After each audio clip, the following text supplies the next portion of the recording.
Hi friends, I hope you are doing well. Today we will talk about how to fix or how to solve the problem of Waze app. You click on settings. Here we click on apps, default apps, app settings.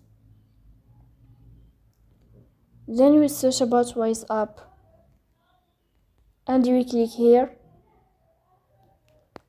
Then we click on first stop and we click OK. Here you will enter to the window of storage. Then we click on clear cache. Here we go to Play Store. We go to Waze app. Here we search about it, and then if you find updates, you will update your app. So please don't forget to support us by like and subscribe. See you next time, and thank you for your watching and your attention.